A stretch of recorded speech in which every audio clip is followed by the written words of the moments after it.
कुंभ में आपने देखा होगा, जो आप कहते हैं भेदभाव हुआ है, किसके साथ भेदभाव हुआ है?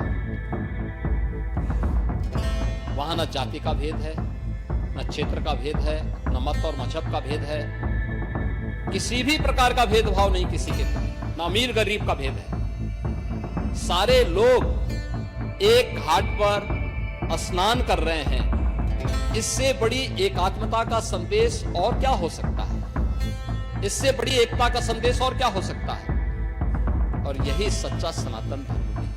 और इसीलिए जब इस संबंध में मैं यहां पर अपनी बात को कह रहा हूं, महोदय, मुझे सोशल मीडिया हैंडल पर एक बात बहुत अच्छी लगी। एक सज्जन ने इस बात को कहा और उसने, जो लोग महाकुंभ का विरोध कर रहे थे, उनके बारे में उसने बहुत सटीक टिप्पणी की।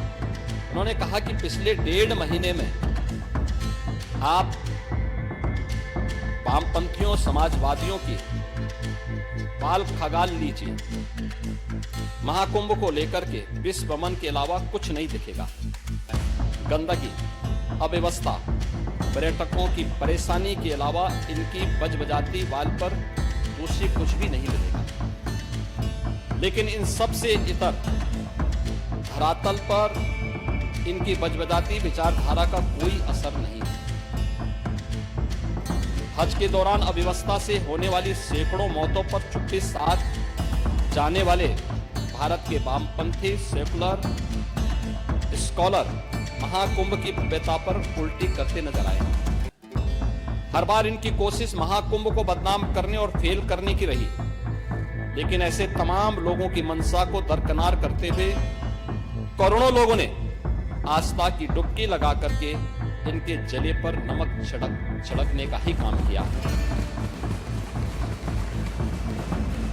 उन्होंने आगे लिखा है कि महाकुंभ के दौरान दुखद हादसा हुआ, इसके बाद भी आस्था और विश्वास तमाम परेशानियों पर भारी पड़ी। तीर्थयात्री समस्त परेशानियों और मुश्किलों का पहाड़ चढ़कर भी प्रयागराज महाकुंभ पहुंचे, वहां से स्नान कर खुशी खुशी वापस लौटे। रिश्तों के जटिल समीकरण का परिभाषा गढ़ता महाकुंभ अब समारोह की ओर है।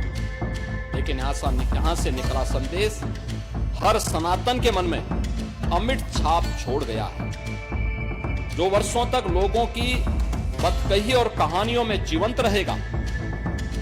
हर तरफ अपनी मां और बुजुर्गों को महाकुंभ में अनाथ छोड़ देने वाले बेटे रहे हों, तो दूसरी तरफ अपनी सास को पीठ पर उठाकर कुंभ स्नान कराने वाली बहू भी रही है। लेकिन सनातन विरोधियों को नजर केवल गंदगी पर पड़ी।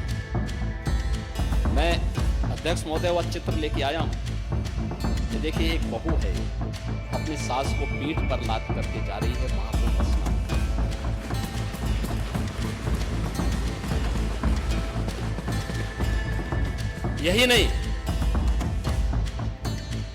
यही नहीं, आगे एक और बात कहते हैं। किसी ने सच कहा कि महाकुंभ में जिसने जो तलाशा उसको वह मिला। गिद्धों को केवल घास मिली, सूअरों को गंदगी मिली,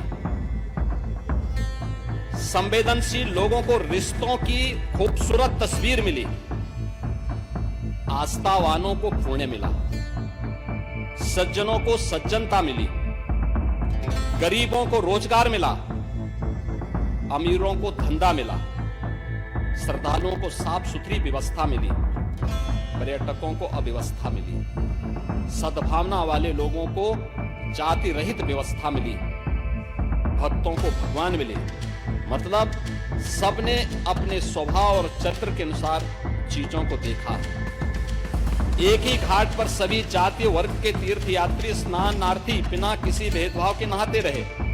सनातन की सुंदरता आखिर समाजवादी और वामपंथियों को कैसे नजर आएगी? लेकिन इनके द्वारा लगातार किए जाने वाले प्रश्न इनकी नियत को ही संदेह के दायरे में खड़ी करती है।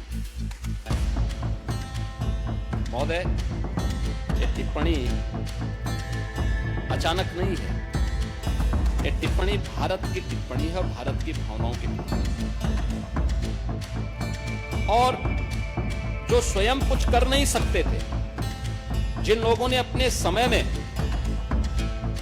इस पूरे आयोजन को अव्यवस्था और भ्रष्टाचार का शिकार बनाया था, आज वे महाकुंभ पर इस प्रकार की टिप्पणी करके भारत की भावनाओं के साथ ही खिलवाड़ करने का काम कर रहे हैं। और मैं तो केवल इस बारे में एक बात कहना चाहूंगा कि महाकुंभ ने पूरी दुनिया को भारत की सनातन एकता का संदेश देकर के एक भारत श्रेष्ठ भारत के प्रधानमंत्री मोदी जी के विजन को ही चरितार्थ करके दिखा दिया है कि विश्वास है तो पूरा भारत अपना सहयोग देने के लिए उतनी ही तत्परता के साथ खड़ा है जो महाकुंभ में दर्शन होता हुआ दिखाई दे रहा है।